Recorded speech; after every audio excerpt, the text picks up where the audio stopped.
Hi guys and welcome back to the Mighty Blues. My name is of course Cameron and welcome back today to another live stream. Feels like a while since we last sat down and done a live stream, and that's because it's been a week now since we sat down and discussed Everton Football Club live. Obviously I was unable to do the game preview for the Manchester City game, so I apologise for that one. Huge thanks to Jebo for stepping in and giving us a preview for that game. This is the review to Manchester City 2, Everton 0 at the Etihad on Saturday afternoon. As I said, my first live stream since that 2-2 draw against Tottenham Hotspur last week. And yeah, another defeat for the Toffees. Obviously, we've been on a pretty decent run recently. Few draws on the spin, unbeaten in 2024, obviously prior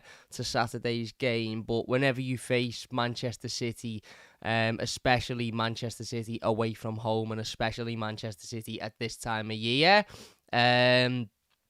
I feel like it's fair to say there's very little hope that you will walk away from that game with anything other than, a defeat. And again, I thought this game panned out very similar to a lot of, previous games we've played against Manchester City. I think I said in the instant match reaction that it felt like I'd watched a movie for the 5th, 6th time. And I almost knew what was going to happen before it had happened. And I almost knew what the outcome would be prior to the actual game beginning. And that was because it is nigh on impossible to compete with a side who can afford to bring players like Kevin De Bruyne and Bernardo Silva and Jack Grealish off of their bench when you look at Everton's side. And not only have we got a weakened bench and a bench with very little hope on it of anybody coming on and changing a game, but also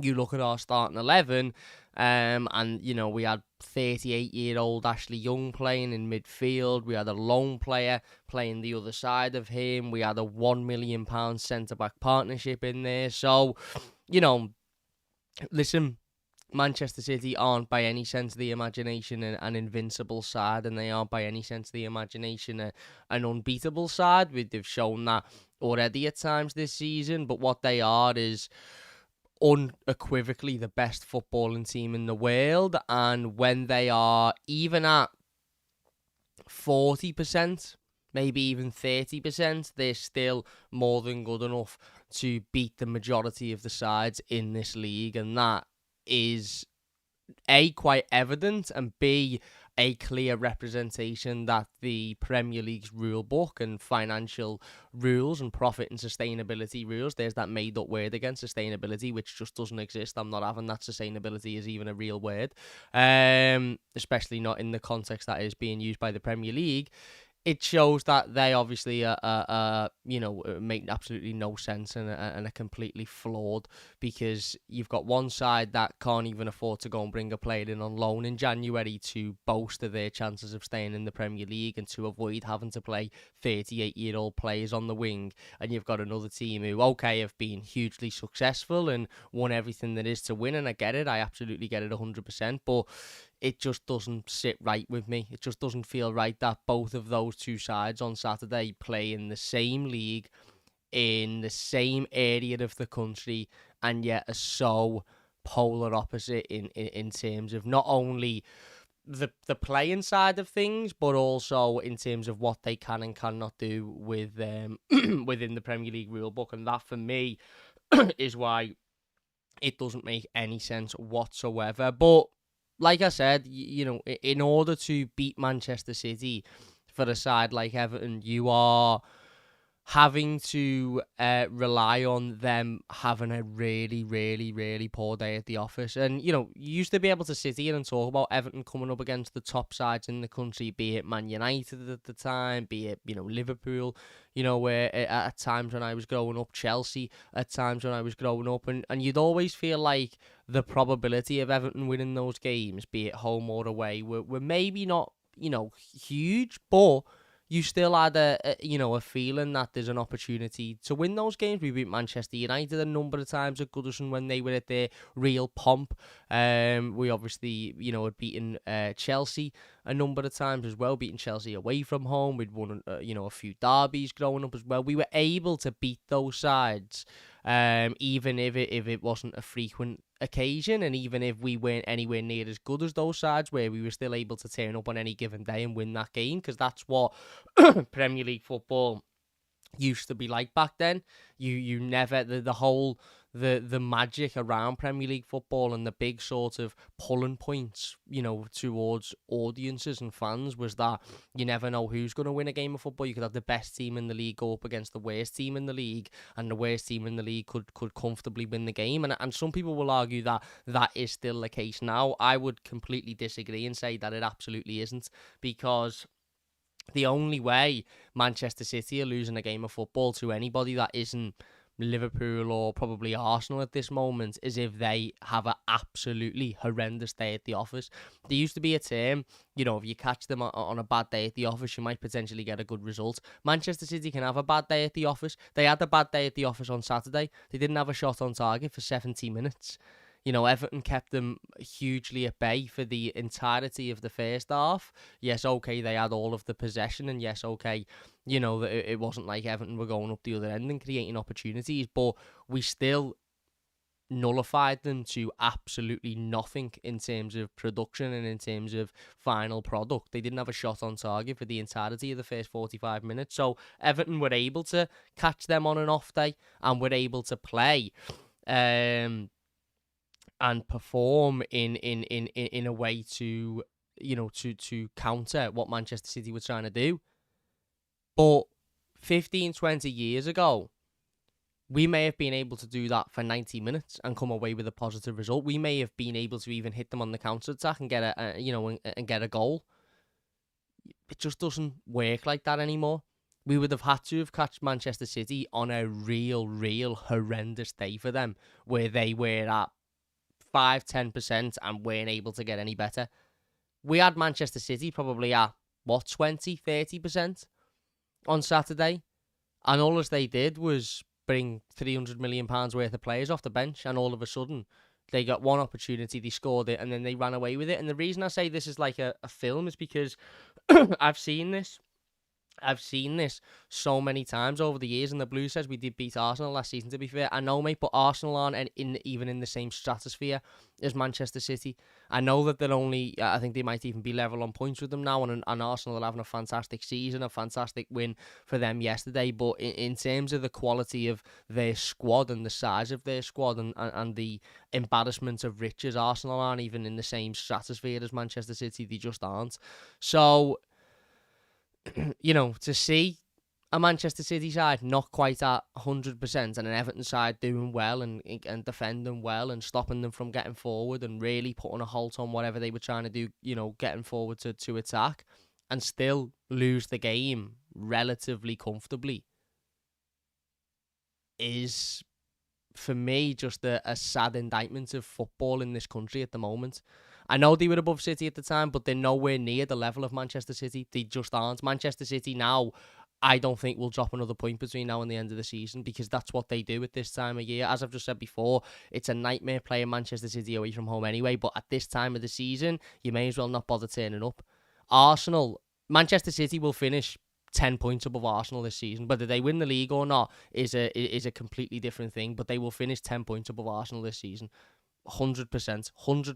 Liverpool are the only side, in my opinion, that will challenge Manchester City for the title this season, because they are the only side that are capable of going 15, 16, 17 games straight winning towards the end of the season. Arsenal aren't capable of doing that at the moment. They're a very, very, very, very good side. But last season proved that when it comes to the business end of the season, and when it comes to getting your head down and really putting in the performances when it matters, they weren't able to do that. Now, yeah, they've improved, and they've brought a couple of players in the summer that will have 100% improved them, and they might run Manchester City a little bit closer this season. But for me, they're still not even on the same level as Manchester City. Man, I'm not saying that they're awful, and I'm not saying they couldn't beat Manchester City.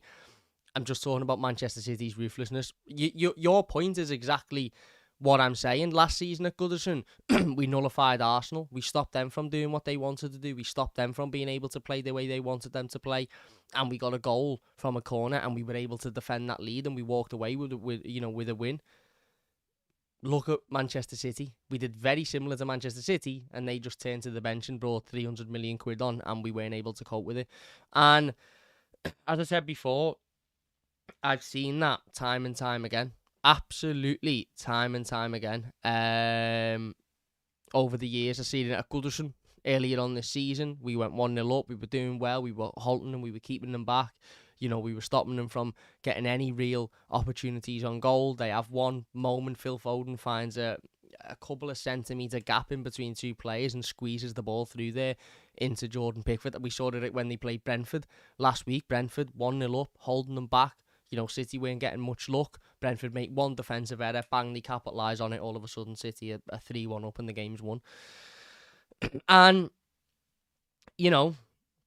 people will say, oh, you're just being salty, you're just being, you're just jealous, you're just this, you're just that, you're just the other. I'm just speaking facts of the matter.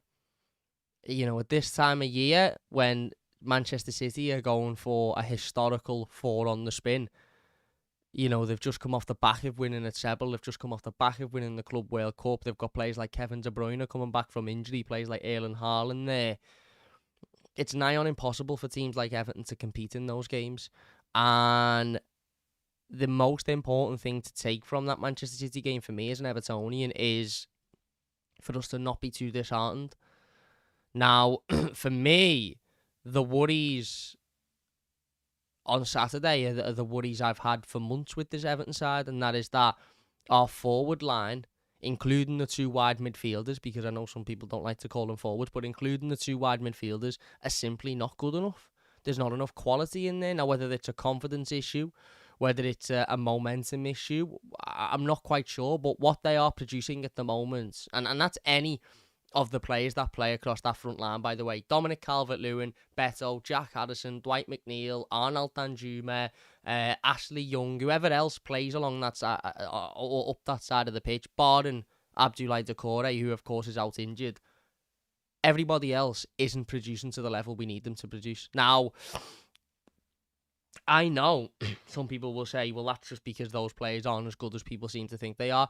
I'm not really interested in arguing whether or not Dominic Calvert-Lewin is a fantastic centre-forward. I'm not really interested in arguing whether or not Jack Harrison is a brilliant winger, or whether or not Dwight McNeil is, or whether or not Beto is good enough for the Premier League. My argument is they aren't doing enough to keep Everton in the Premier League at the moment. And that, for me, is a fact. Regardless of anything else, they are not doing enough. And they can do more, because we know they can do more. We know Dwight McNeil can do more, because he was absolutely phenomenal towards the back of last season and pretty much kept us up.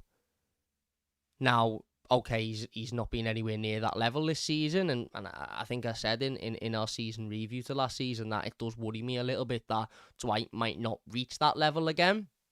And if he doesn't, who do we look to? Well, this year we've looked to Abdoulaye Doucouré to reach that level, but we can't just keep relying on one player. We can't just keep relying on one person to be fit, one player to take us out the shite week in, week out. The players around him need to be better. Dominic Calvert-Lewin, Beto, Harrison, McNeil, Danjuma, all of that front 4 should be staying for an hour, 2 hours after training every single day to practice scoring goals, to practice putting the ball in the back of the net when they go one-on-one with a goalkeeper, to practice putting crosses into the box and jumping above your defender to win the header. Because what they are producing in that final third is not good enough. And they can produce better. They must be able to produce better, or they wouldn't be Premier League footballers. So that, for me, is and has been Everton's issue for months. Absolute months.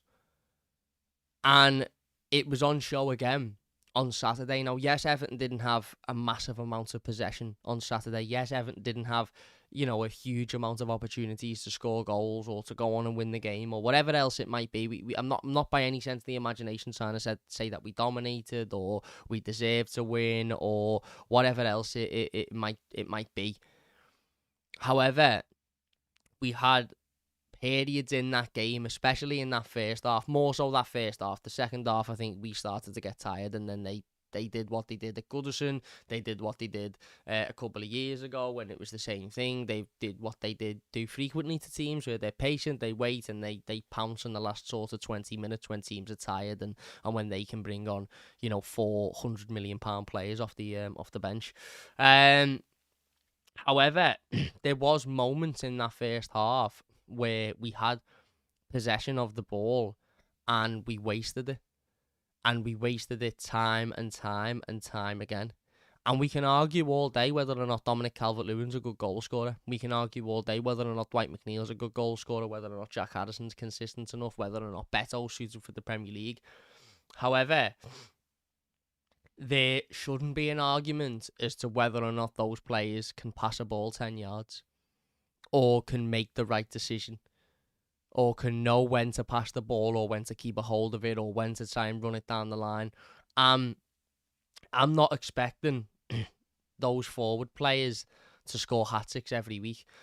I'm not expecting those forward players to all of a sudden turn into Messi and Mbappe and Haaland and all of that.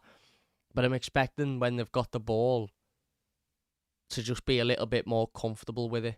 Just be a little bit more sensible with it. Don't just be rash. Don't just rush it. Don't just kick it, you know, to the nearest person. Because that's what happened. There was, like I said, not sitting here saying that we dominated the game or we deserved to win or whatever, because we were very rarely in the game, as you are against Manchester City, because of the huge gap that the Premier League wanted and the huge gap that is there.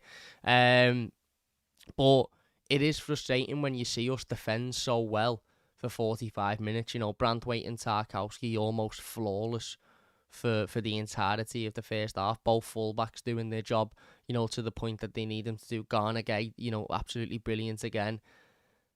And then, you know, the odd chance we get with the ball, the odd time we have the ball in the opposition half, and I get it. Man City, best team in the world, best players in the world, the press, their ability to win the ball back. I get it. It's absolute second to none.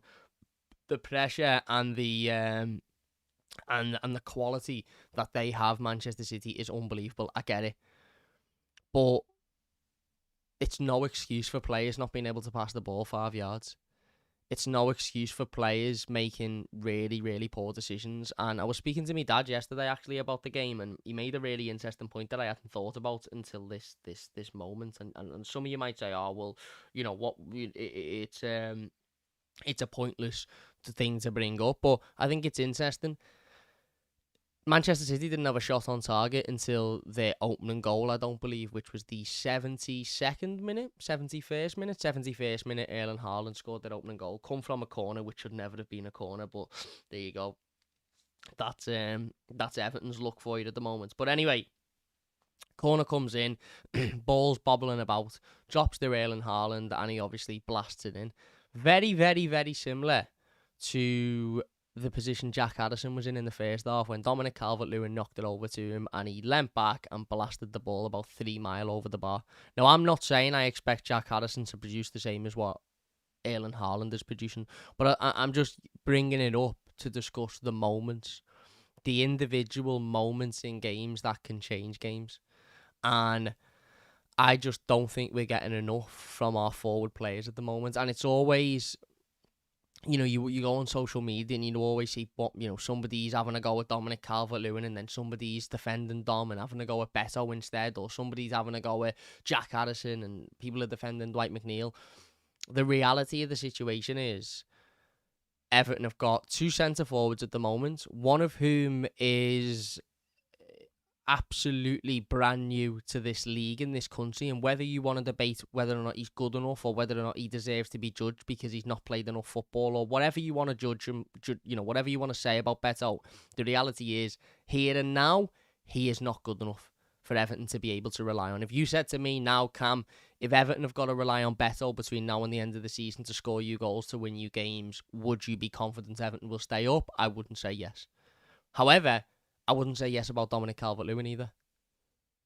So we've got 2 strikers, neither of whom I'm particularly confident in at the moment. We've got 2 wingers, neither of whom have got any pace to be able to run. Both have got individual quality and incredible work rate and incredible desire, and will run their arse off for you. And I think that's the position that the manager is in. I think the manager come into Everton and sort of looked and thought, right, very, very least we need players that are going to work for me, and then we'll look at how good they are or what they can produce after that. That's fine. They run round, they work hard, they put themselves about. I've said it time and time again before. I can run round and work hard and put myself about. The reality is they're not producing what we need them to produce. And anybody that fills in that number 10 space also isn't producing what we need them to produce, barring Abdoulaye Doucouré. So that is the big issue for Everton at the moment, is that our forward players are not doing enough. Defensively, we're relatively solid, highest clean sheets in the Premier League, I believe, or certainly up there now. I don't know if that's changed over the weekend. Centre-back pairing have been absolutely brilliant all season, nigh on faultless all season. Full-backs, certainly Vitaly Mykolenko has been much more improved. What we need is more from those attacking players, and games like this aren't going to help that. You know, none of those attacking players are going to get any confidence from playing Manchester City at the Etihad in February.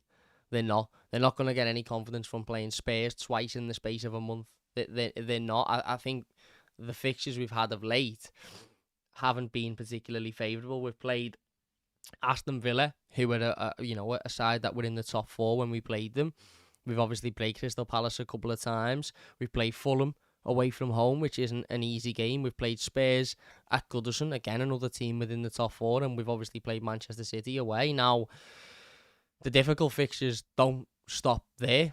We've still got to travel to Brighton in a couple of weeks' time. We've still got to travel to Manchester United in a couple of weeks' time. We've got the Merseyside derby coming up. We've got Bournemouth away, which is a really difficult game. Newcastle away, which is a really difficult game. Chelsea away, which is a really difficult game. And it further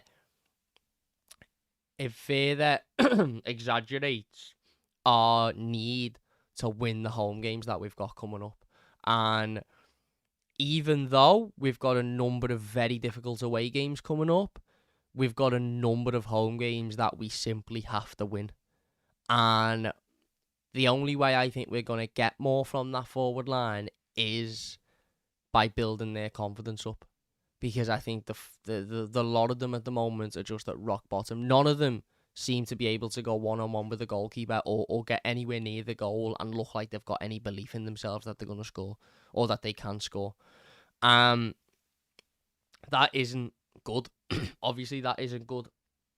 But, as I said, I suppose the positive is, well, it depends whether you want to see it as a positive, because we've been absolutely dreadful at home this season and we've been much better away from home. But we've got Crystal Palace at home.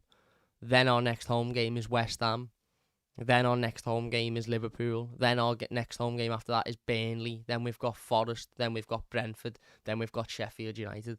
I'll be honest, I expect Everton Football Club to win every one of those games except the derby. Now, I'm not saying we will win every one of those games except the Merseyside derby, but Everton Football Club at Goodison Park should be beating Crystal Palace next Monday. They've got a number of key players out and the manager is under huge pressure, and they play today, which means they'll have had much less rest than what we've had. I expect us to be able to beat West Ham United. Now, okay, West Ham are a decent side, and it won't be easy, and David Moyes has got them playing some great football, but they're susceptible to defeats. They lost 6-0 yesterday. They've lost 5, but they've conceded 5 goals a couple of times in the last couple of months. The derby, as I said, is one of them. It is what it is. Not only is a Merseyside derby incredibly difficult games, but Liverpool are one of the best teams in the country at the moment, so that depends. Burnley, we have to be beaten, 100%. We have to win that game. Forest, 100%. We have to win that game. Brentford, again, it's maybe a little bit of a tricky one, but I'd expect Everton to turn up and win. And then Sheffield United, we've got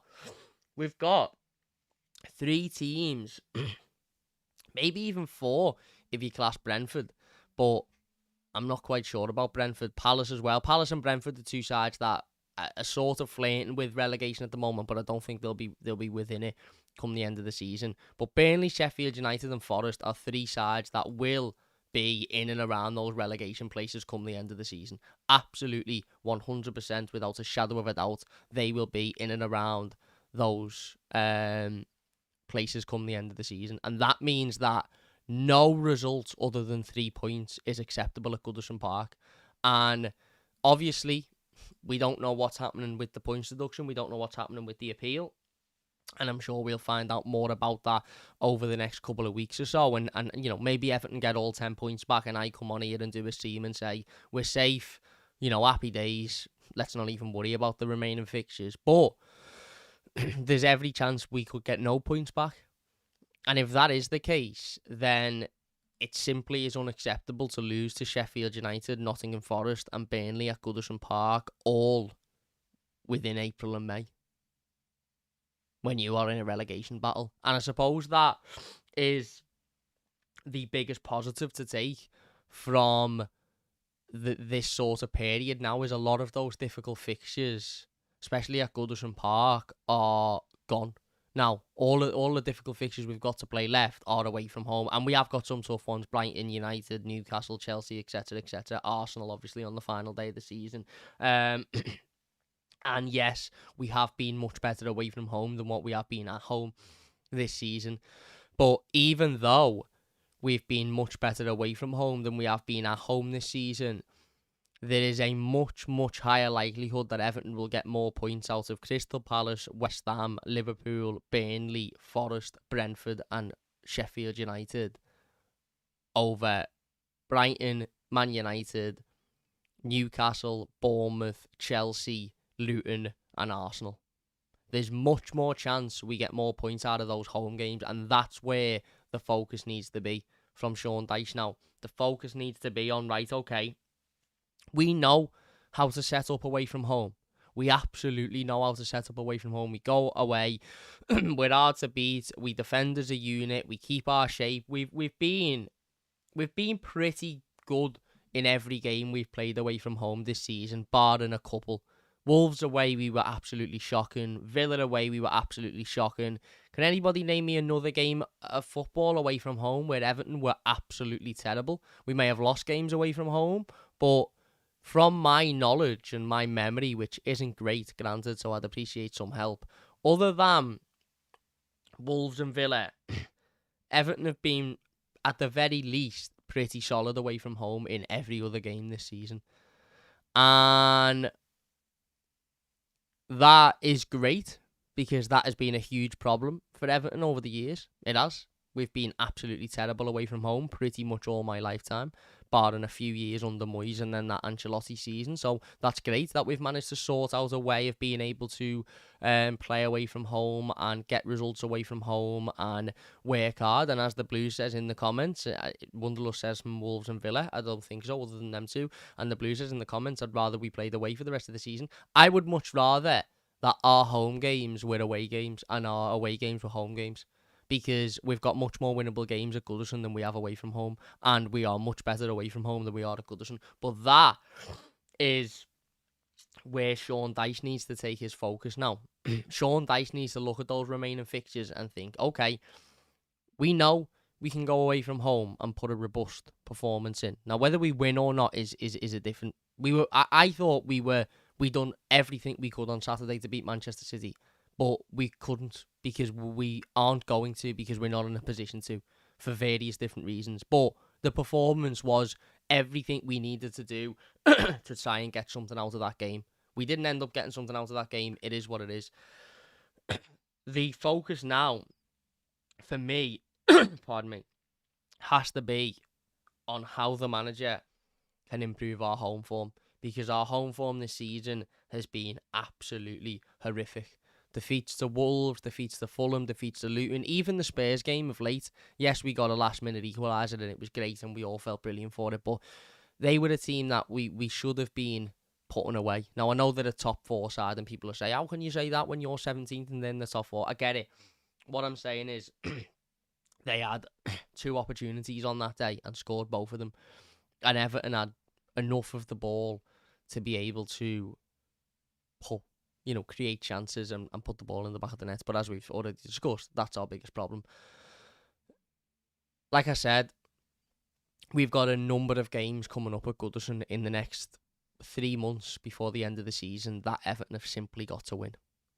Simply got to win. And if we win those games and we pick up those points, we will be fine. Points deduction or not, in my opinion, whether we get points back or not, we will be fine. If you look at where we are now in the Premier League table, and I know, listen, what I was saying before about our remaining fixtures is very, very unlikely to happen. But let's say, for argument's sake, my expectation is 3 points against Palace. We'll just discard the away games at the moment. 3 points against Palace. I think we should be beating West Ham. So there's 3 points there. That's 6 points. Let's disregard the Merseyside derby because Liverpool are a very good side and anything could happen. So we'll say 6 points up to now. We then play Burnley. That, for me, should be 9 points. Absolutely should be beating Burnley. We then play Forest. That, to me, should be 12 points. Without a shadow of a doubt. We then play Brentford.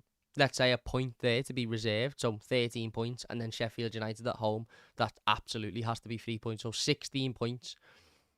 Give or take 2, because we may draw one of those games. Let's say 14 points. I don't think expecting Everton to pick up 14 points from those games I've just mentioned is a unrealistic expectation. That would put us on 33 points, which currently puts us in 10th, just above Wolves. If we get the points deduction, if we get the points back, it will put us on 43 points, which would see us safe and would currently sit us 6th. But obviously, that's with nobody playing the rest of their games. So I think if Everton win the games that I've just mentioned, we are safe, regardless of the points deduction. I do, because I just don't think Forest, Burnley, Sheffield United, and potentially even Luton will get to that. I don't think they will. So, and I mean, there's a lot of talk about Luton at the moment. Look at how well Luton are doing. Luton will be safe easily. Luton threw away a huge result last week against Newcastle. They were 40 with 20 minutes to go, and they drew the game. I said after that, I wonder if that'll be a bit of a turning point for them. I wonder if their confidence will drop a little bit from that. Lo and behold, they turn up this week and they lose to Sheffield United at home, which is a huge result for Sheffield United. So if Everton also win the home games that we all expect them to win, and that's not even including the Merseyside derby, and that's me on the basis that we don't pick any more points up away from home, which I think we will. I think we'll be safe. So I don't think there is a huge need for panic at the moment, especially when you consider we've got to play 2 of the teams that will be relegated. Burnley and Sheffield United will be relegated for me. Whoever the other team is, we don't know, but Burnley and Sheffield United will 100% go down, in my opinion. And that's not me saying anything controversial. That's just me looking at them as a footballing teams, their form, and the fact that we're in February. So we've got to play 2 sides in the relegation battle at Goodison, in the relegation zone. We've got to play another 2 teams who haven't had particularly great seasons in Palace and Brentford. And then we've got to play Forest, who are a team that will be flirting in and around that relegation zone. So the expectation has to be that we win those games, and we at least win the majority of those games. And to do that, we're going to need to significantly improve our home form, because our home form is just simply not good enough at the moment. And I get we're better away, and I get that we're more suited away, but it's much less likely we're going to pick up points at Stamford Bridge, at St James's Park, at Old Trafford, than it is at home to, as I said, the sides I've just mentioned. So, again, the one thing I took from Manchester City was we played well for 70 odd minutes, and we done well, and we done everything we could. What happened after that for me is inevitable. You're not gonna change that. But also is that we're now looking down the barrel of a lot of winnable games at Goodison Park. Yes, we've still got difficult games, but they pretty much, other than the Merseyside derby, are all away from home. Every other home game we've got, barring the Merseyside derby, is very winnable. Very winnable. And that's what we've got to think. Because if you can't beat the likes of Burnley and Sheffield United, the Goodison and Palace, and in the state that they're in, and Forest, then we really can't be expecting to stay in the Premier League if we can't go to Goodison Park and beat those teams, which we absolutely should be, by the way.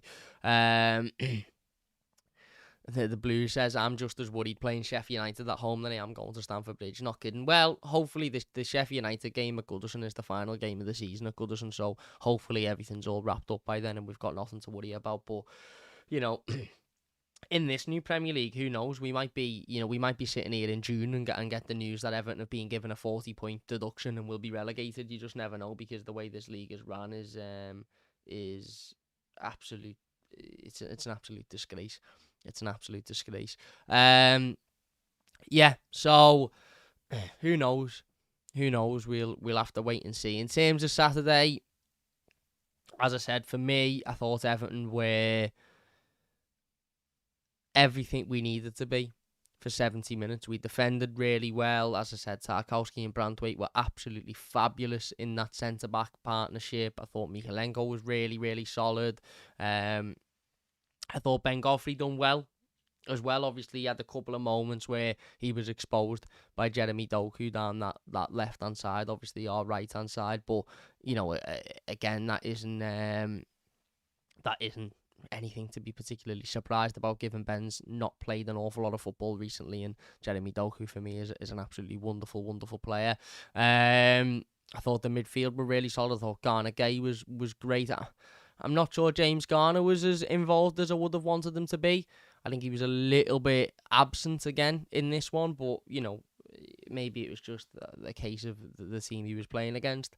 But as I said, I thought there was moments in that first half. Not a lot, don't get me wrong. I'm not going to sit here and say, we had big chance after big chance after big chance and we couldn't take it.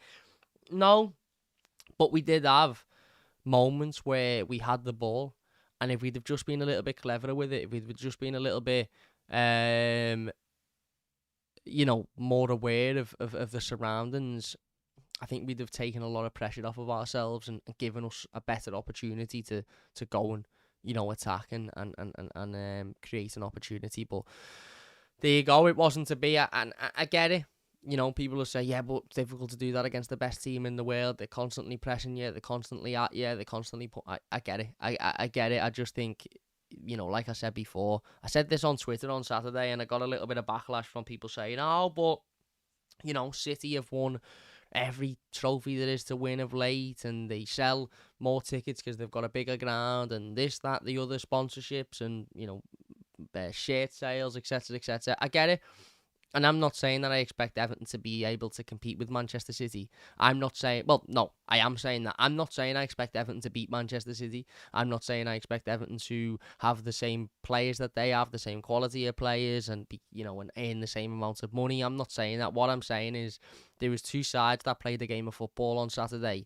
One of them had a starting 11 that is probably cost more than Everton have ever spent in their entire history as a football club, and then had a bench worth more than what our entire team was worth. One side had a 38-year-old playing on the wing, a centre-back partnership that cost £1 million, a 36-year-old coming off of the bench because of an injury to one of our other players, and yet only one of those sides has been punished for breaking profit and sustainability laws. As always, I completely stay off Twitter at the moment. So if you follow us on Twitter and you have DM'd me or sent me a message and I haven't replied, it's not because I'm being an arsehole and I don't want to reply, or I'm reading and blanking, whatever it might be. It's because I just completely stay away from Twitter. I go on, I tweet the videos out, I tweet a couple of tweets giving my opinion on Everton, and then I come away from it because it is an absolute cesspit. An absolute cesspit. And the amount of football fans on there that haven't got a clue what they're talking about, and yet so confidently speak as if what is coming out of their mouth is biblical fact, when in reality they're talking shite, is baffling for me. And I wasn't willing to listen to any other Manchester City fans tell me that Everton have overspent by 300 million quid, and it's because Everton spend all this money on players, and look at the money you've spent on players in recent years. Yeah, look at it. That's why there's 38-year-olds playing on the wing, and that's why we've got a lone player on the left-hand side of the midfield, and that's why we couldn't bring anybody in January, because Everton spend loads and loads and loads of money every year, don't they? So if you have messaged me on City or any other social media platform and I haven't replied, it's because I'm literally jumping on, saying what I've got to say and coming off, because I just can't stand the misinformation that the media in this country has spread about Everton's situation to try and make it all look like it's Everton's fault, which is absolutely hilarious considering 18 months ago, when we were all protesting against the board and to get the board out the football club, none of the media wanted to touch it. None of the media wanted to get behind us. None of the media wanted to, be on our side or say, actually, do you know what, this is wrong, they're destroying their football club. No. They just told us how brilliant, Bill Kenwright was, how lovely Bill was, how lovely Denise was. Nobody was asked about how nice they were as a person. Nobody questioned how lovely any of the Everton board were as people, or how great they were at cooking, or how sound they were to have a pint with. No, we all questioned their ability to run the football club. And now that Everton have been charged, you all want to come out like worms, the worms that you are, and tell us, well, we told you so, look at how bad Everton have been ran. No. When we were protesting against the board, you were too much of a fucking shithouse to come out and say anything, so you sat in your little caves, writing your little articles about how Everton fans are all yobs, and, talking about made-up situations that didn't happen and broadcasting them all over the world as if it was fact, when there was no evidence of such situations, backing Everton's board and trying to create some form of civil war against the fan base, for you to now come out and say you shouldn't be blaming the Premier League, you should be blaming Everton's board. Absolute shithouse rats, the lot of them. Absolute shithouse rats. I've had a number of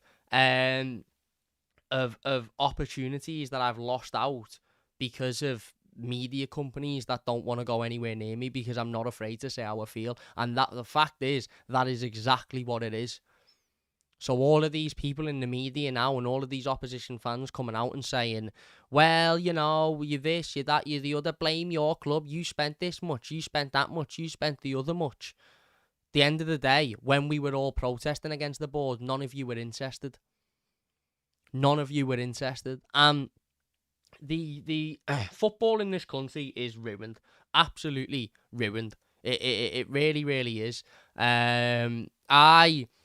I have never felt as disconnected to the sport as what I do now. The other day, when the blue card stuff come out about there potentially being a blue card being introduced with a sin bin, I usually, if that had been 2-3 years ago, I'd have jumped on the channel, I'd have been ranting, I'd have been raving, I'd have been discussing it, I'd have been getting everyone's opinions in.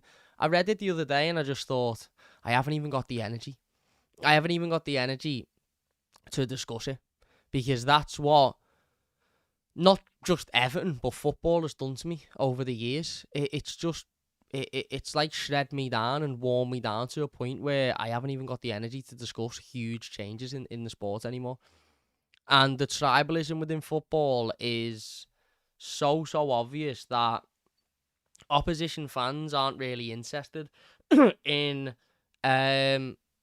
looking at what Everton fans are saying and taking it on board and actually thinking, do you know what? There might be a problem here. All they're interested in doing is laughing at us, which is quite interesting, because the Daily Mail, Matt Hughes of the Daily Mail, who we've spoken about a lot on this channel over the years because of his disdain for Everton Football Club, he posted a article the other day talking about how there is a number of Premier League clubs. I think the number was 6 or 7 to be precise. That might be wrong, but there's a number of Premier League clubs who have joined Everton in their discontent and disgust for the way the Premier League is being ran by Richard Masters. I think Crystal Palace are one of them as well. I seem to have read that somewhere. But anyway, there is a number of clubs that have come together to form an argument against Richard Masters and the way that he is running this league, because they don't believe it's being run A, fairly, or B, in the way that it should be ran. And yet I've still got Aston Villa fans coming out and having a go at me on social media. Well, don't overspend then, it's because you cheated. This is the same Aston Villa who will be forced to sell their star striker in the summer because they won't be able to comply with profit and sustainability. The same Aston Villa, by the way, who will challenge for the top 4 this year and will probably just fall short. So what would you think the league would do? They'd say, okay, go and spend a little bit more money, try and get in that top 4, try and push your team. No, what the league are going to do is go, whoa, whoa, whoa. If you want to spend more money, you're going to have to sell one of your best players. And you're probably going to have to sell them to one of those teams up there to make sure they stay in those places. How is that fit? Newcastle fans, well, you cheated 3 months ago. And then it got to the January transfer window and Eddie Howe come out and said, we can't spend any money because of FFP. We've got all of these billions here to spend. We want to spend it so we can get, we can push for the Champions League and we can try and, push it, up the league to get back into Europe. But we can't spend it because we're not allowed to. Forest fans, 5 weeks before, when Everton played Forest at the City ground, chanting, cheating, you know what you are. 6 weeks later, Forest get done. All of a sudden, Evertonians were right. The Premier League's a disgrace. Listen, we can't change it. It's a societal thing. It will never get any better. Football in this country will always be tribal because of the way society is and the way this country has been split in half by the disgraceful government that runs it. But it just makes me feel a little bit down when, people are so confident that their facts that they're reading out are correct when in fact they're utterly nonsense. I seen a Forest fan tweet yesterday. This is out, and I know we've gone off on a bit of a rant here, but let's be honest, there's not really much to talk about. Everton done really well for 75 minutes. Man City brought on a load of players worth loads of money, and Everton couldn't cope with it. I seen a Forest fan yesterday tweeting something like, well, Everton got a 10-point deduction for an overspend of between 200 and 300 million pound. Forest have only overspent by 18 odd million pounds, so we should only get a 3 to 4 point deduction. And I watched it and I thought, right, okay, even if you are to believe that was true and that Everton had overspent by 2 or 300 million quid and that Forest had only overspent by 18 million quid, which it isn't, by the way. It's also bollocks. And, people like Simon Jordan coming out and saying, well, Everton have actually spent, overspent by 200 million quid. Yeah, so was every other Premier League team, Simon. Everton overspent the mark by £19.5 million, as we've all already established, as the facts have established. And that was because of a payment on the stadium. Nothing to do with bringing players in. And all of this, they didn't actually. They spent. When Simon Jordan says that, what he doesn't tell us is how much every other team overspent by as well, because it will be significantly more than Everton. They will have just been able to narrow it and get it down to the 105 mark, whereas Everton couldn't do that because the mitigating circumstances we produced, like a war, like a pandemic, like a player being taken off us that we were about to sell for a significant amount of money, wasn't taken into consideration. But yeah, even if the Forest fan did believe that, Forest signed 40-odd players over the last 2 years. They come up to the Premier League and they signed 23 players in one summer or something. 8 players on deadline day they signed. I remember I was in the Toffee TV studio and I remember thinking, Jesus Christ, these are spending a lot of money here. They've been found guilty or charged or whatever it might be, charged with a breach of profit and sustainability. It makes sense, doesn't it? They've spent hundreds of £1 million on about 40-odd players over the last 2 years. Do you know how much Everton spent this summer? We spent 3.4 million quid, and it was on Danjuma's loan fee. Beto, haven't spent a penny on him yet. And next year, we won't be spending. That's another thing I keep hearing. Yeah, but next year you'll be spending 30 million on him. No, we won't. We'll be spending 5 million on him, or whatever the payment plan is, and we'll be spending 5 million on him for the next 6 years until we get to 30 million. Granted, okay, fine. But people, that's another thing. Everton spent 60 million on Onana. We didn't. We didn't spend anywhere near that, and we haven't spent anywhere near that because it's in instalments. Like every other deal we've done over the last 4 years because we haven't been able to afford money up front. So, yeah, I'm just, if you're wondering why, I'll be honest with you, because that's my duty to be honest. Because, you people turn up and watch the channel every week and get involved, and I appreciate it. I appreciate it more than you'll ever know. But I'll be brutally honest. the motivation from me at this point is rock bottom, because it just feels like everything is going against us. Like I said on Saturday night, I put on Twitter, when will we ever get any good news? Just a fucking ounce of good news, just a little bit, just one article that reads well for Everton Football Club. When will we ever get that? Because it just feels at the moment like if it's not silence, it's negative article after negative article after negative article. And I'll be honest, it's difficult to come on here and talk and try and not be a negative Nancy and not be sitting here sort of down and out and moaning and groaning, etc. when you're feeling hard done by, and every time you try and speak about it, people just make up a load of nonsense. It's like somebody coming to me and going, "Oh, lad, yeah, I've had a difficult week in work, to be honest. Things aren't going well." And me going, "No, things are going boss in work. Everything's absolutely sound for you. You get paid £3 million a week. Stop moaning. You just shite at your job." You wouldn't do that in everyday life, would you? But in football, it's acceptable to do that. So, yeah, anyway, I don't know. Anyway, moving on.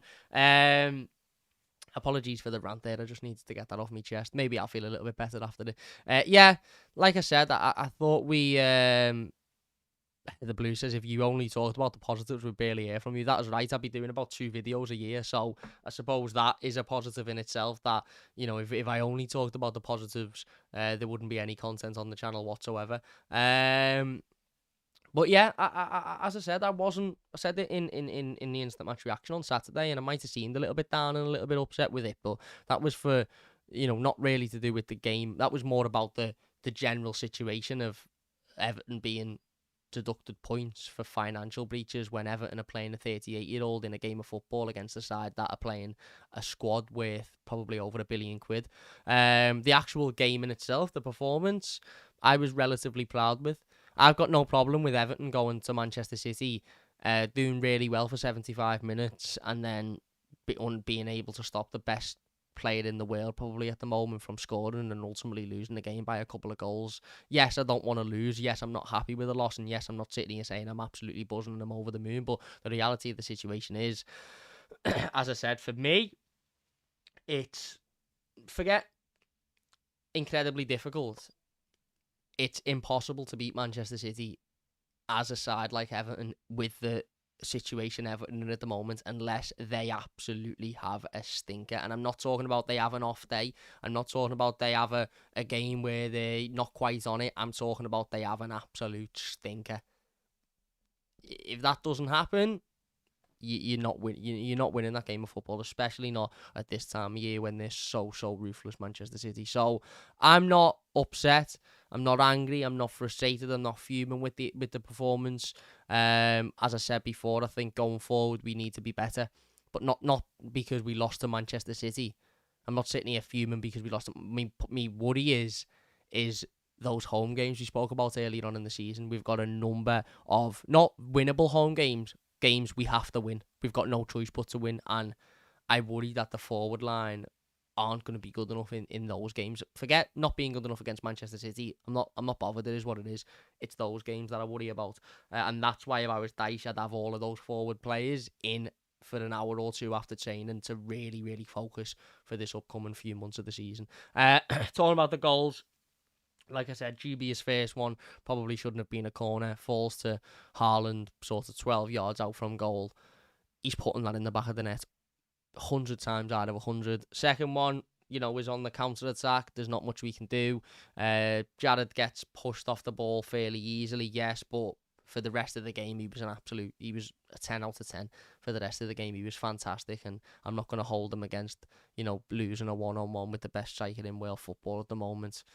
It is what it is. And then ultimately, we go on and lose the game. But, yeah, like I said, not too disheartened about this one, because I think the manager set up to in the only way he could have possibly set up to get a positive result. And I think Everton were very close to getting a positive result. It's just very difficult when you've got a threadbare squad full of injuries and you're relying on players that shouldn't really be starting or playing games of football in the Premier League, and you're coming up against sides with squads worth over £1 billion. So, yeah, the focus now is on next week. Crystal Palace is an absolute must-win game. A must-win game. And Dyche is has obviously escaped blame a lot recently, and rightly so, because of the points deduction thing and everything else that's gone on, injuries and stuff. But there's a lot of games of football to play yet where if Everton don't win, I think the manager will have to take accountability. So big run coming up. Got to focus on those home games and got to start picking up wins, because we haven't won a game of football since December in the Premier League, and that simply isn't good enough. So there you go.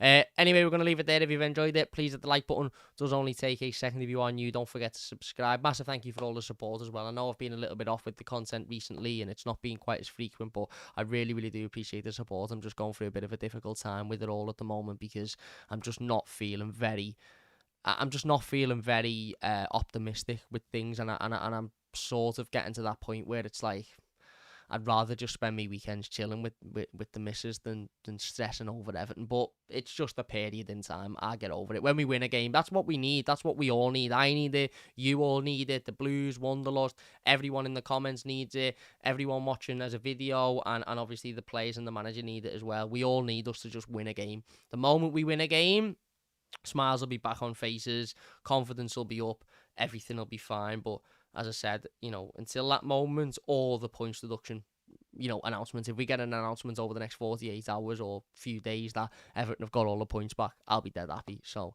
yeah, it is what it is. Thank you all very much for watching. If you've enjoyed it, leave a like, subscribe if you're new, and we'll see you after.